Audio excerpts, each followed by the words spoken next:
The fluorescent lights above my hospital bed pulsed in rhythm with my headache. I could hear my mother's voice in the hallway, the same shivery sweet tone she always used when lying. Boys will be boys, you know how brothers are. But brothers don't usually strangle their siblings until they pass out. At least that's what I assumed.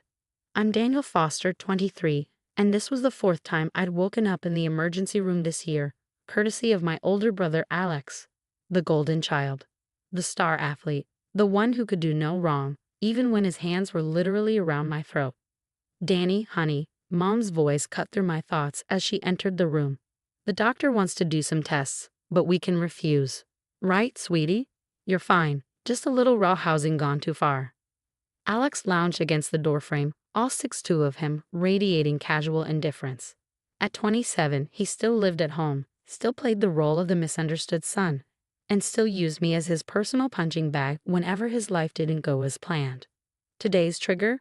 I'd gotten promoted at the software company where I worked. Alex had just been passed over for promotion at his gym again. I barely touched him, Alex said, examining his knuckles. He's always been dramatic. The room spun as I tried to sit up. This time had been different.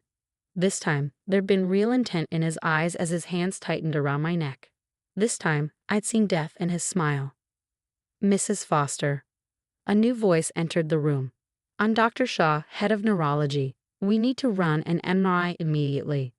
That's really not necessary, my mother started, but Dr. Shaw was already reviewing my chart. 4 ER visits in 2 years, all with head trauma or loss of consciousness, he read aloud. Yet no formal investigations have been conducted. He looked up, his eyes sharp. That changes today. Our boys play rough sometimes. My father's voice joined the chorus as he entered the room. Danny knows his brother doesn't mean anything by it. Dr. Shaw's gaze swept over my family. Mr. Foster, raw housing doesn't typically result in strangulation marks or repeated concussions. The room fell silent.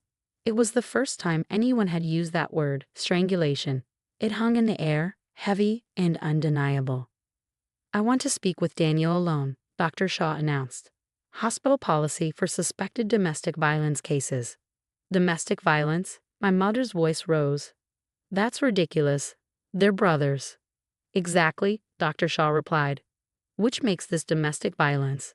Please wait outside. For the first time since I'd arrived, Alex's composure cracked. You can't make us leave. Security can and will remove you if necessary, Dr. Shaw said calmly, pressing a button on the wall.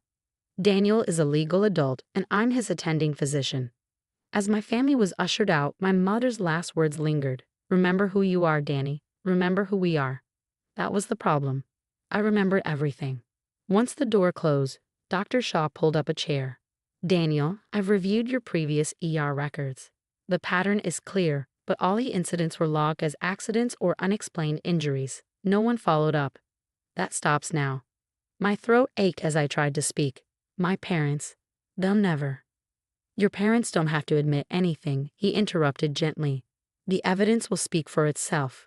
He turned his tablet toward me, showing a series of CT scans. These are your previous scans. Each shows trauma consistent with assault, not accidents. I stared at the images, my brain marked by my brother's rage. The MRI will give us a clearer picture, Dr. Shaw continued. But Daniel, I need you to understand something. The next time your brother attacks you, you might not wake up. The words hit harder than Alex ever had. He's been getting worse, I whispered, speaking the truth for the first time. Today, when he had his hands around my throat, he wasn't going to stop. Dr. Shaw made notes in my chart. What triggered today's attack? I got promoted at work. And the time before this? I bought a new car. And before that? His girlfriend said I was the nice brother. Dr. Shaw looked up. He's escalating with your successes. This isn't about roughhousing. It's about control and elimination of perceived competition. A tear slid down my cheek. My parents will never believe that. They don't have to, you replied. The MRI will show us everything we need to know. And as your doctor, I'm mandated to report clear patterns of assault. For the first time in years, I felt a glimmer of hope. What happens next? First, the MRI. Then you'll meet with our patient advocate and a detective who specializes in domestic violence cases. He paused. But Daniel, you need to be prepared. Your family will fight this every step of the way. I thought about Alex's hands around my throat, my mother's practiced excuses, my father's silent enabling. I thought about the next time, and the growing certainty that there wouldn't be another time after that. "I'm ready," I said, my voice stronger than I expected. "I don't want to die for their denial anymore." Dr. Shaw nodded, standing to prepare for the MRI. "Remember, from this moment on, you're under the hospital's protection. Your family can't force you to leave or withdraw treatment."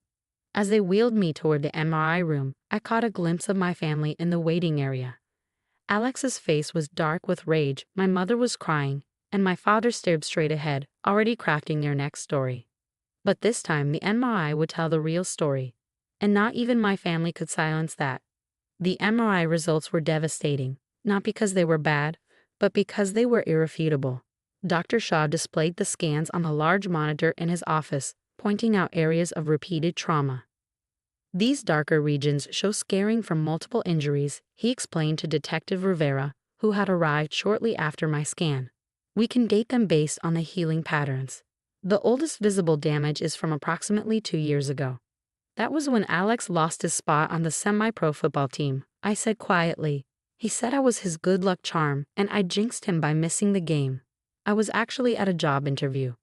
Detective Rivera made notes in her pad. "And that was the first time he attacked you." "The first time he put me in the hospital," I corrected. "The smaller stuff started years before." Outside the office, I could hear my mother's voice rising in protest as hospital security prevented her from interrupting our meeting. Sarah, the patient advocate, sat beside me, her presence steady and reassuring. "The pattern is clear," Dr. Shaw continued. "Each injury corresponds with a significant event in Daniel's life that overshadowed his brother. Career advancements, personal achievements, social successes, each followed by an escalating violent response." Detective Rivera nodded grimly. "Classic perpetrator behavior. The goal is to diminish the victim's achievements through fear and physical dominance." "My parents kept saying he'd grow out of it," I admitted. "That once he found his path, he'd settle down." "Instead, he's escalating," Sarah pointed out. "Today's attack was potentially lethal." The bruises around my neck had darkened to a deep purple, telling their own story. Dr. Shaw had photographed them for evidence, along with the older injuries that hadn't fully healed. "We're filing charges," Detective Rivera announced. "The medical evidence alone is enough, but your testimony will be crucial." My hands started shaking. "My family will deny everything." "They already are," Sarah confirmed. "Your mother is currently trying to file a complaint against Dr. Shaw for unauthorized testing and false accusations." Dr. Shaw seemed unfazed. "The hospital administration is fully supporting our actions. This isn't the first time we've dealt with families trying to cover up domestic violence." A knock at the door interrupted us. A nurse entered with a tablet, showing Dr. Shaw something that made his expression darken. "What is it?" I asked. "Your brother was just caught trying to access your medical records through a friend who works in administration. He's been removed from the premises and his friend has been suspended." My throat tightened. Alex was trying to destroy the evidence, just like he tried to destroy me.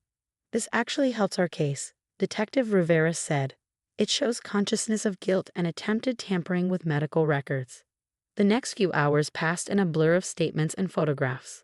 I described every incident I could remember, watching Sarah and Detective Rivera exchange glances as the pattern of escalation became clear.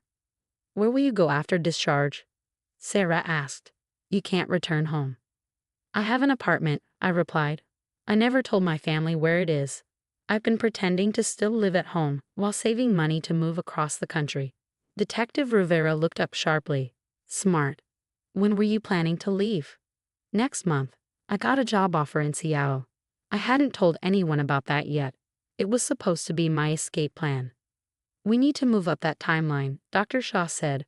"Once the charges are filed, your brother's behavior will likely escalate further." As if on cue, my phone buzzed with a message from Alex. "Hope you enjoy being an only child because you're dead to this family." I showed them the message. "That's a threat," Detective Rivera said, photographing my phone. "We'll add it to the charges." A commotion outside drew our attention. Through the office window, I could see my father arguing with security while my mother sobbed dramatically. "I'll handle them," Detective Rivera said, standing. "Sarah will help you with the restraining order paperwork." As she left, Dr. Shaw turned to me. "Daniel, What you're doing takes extraordinary courage. Many victims never find the strength to break free. I don't feel strong, I admitted. I feel terrified. That's because you're smart, Sarah said.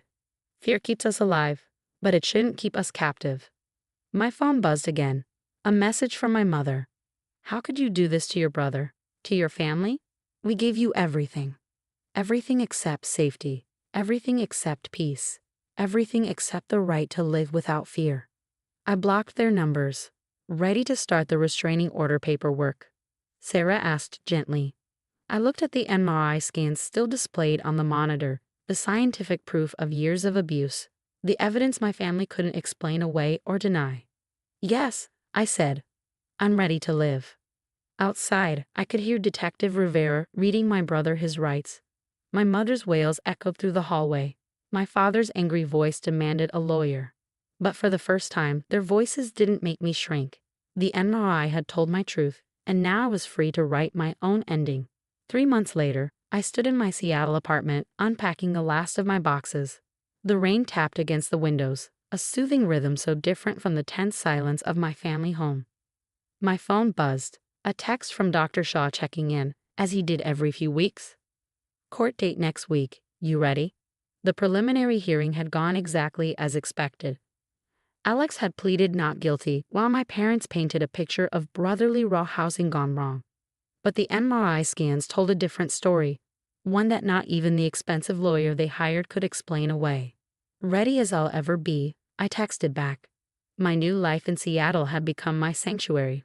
My tech company had been surprisingly supportive, expediting my transfer when I explained the situation.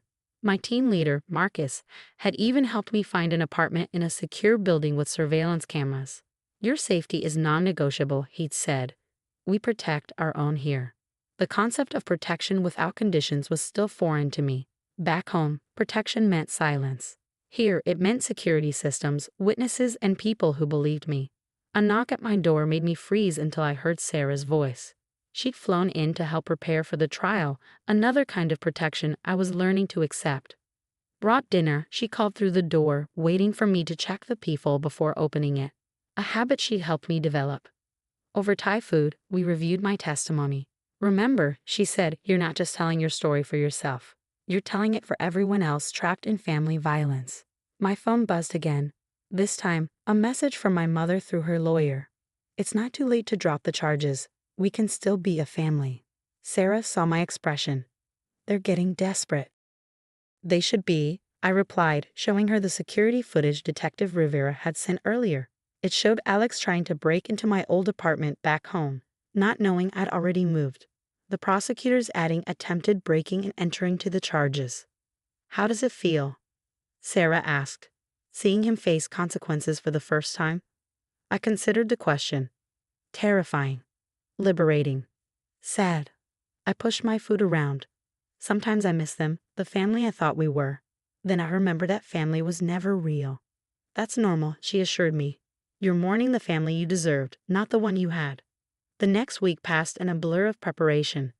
Dr. Shaw flew in to testify, bringing updated scans showing how my brain was finally healing without constant new trauma. Detective Rivera presented a timeline of escalation, including Alex's recent attempts to find me. When it was my turn to testify, I saw my family in the courtroom for the first time in months.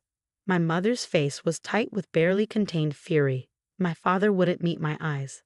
Alex sat between them, his expression blank until I began describing the last attack. He said successful people don't need to breathe. I testified, watching the jury's reaction. That he was doing me a favor, teaching me my place. Alex's mask slipped, just for a moment, but the jury saw it. They saw everything. The verdict came 3 days later, guilty on all counts. The judge's sentence included jail time, mandatory psychiatric treatment, and a permanent restraining order. The court recognizes this as a pattern of escalating violence that, left unchecked, could have resulted in death, the judge declared. Family bonds do not excuse attempted murder. My mother's wail echoed through the courtroom. My father finally met my gaze, and for the first time, I saw fear in his eyes, not for me, but of what Alex might have become under their protection. Outside the courthouse, Dr. Shaw and Sarah stood with me in the Seattle rain. What now? Sarah asked. I looked at the court order in my hands, the official document declaring my right to safety. Now I live. That evening, I hosted a small dinner in my new apartment.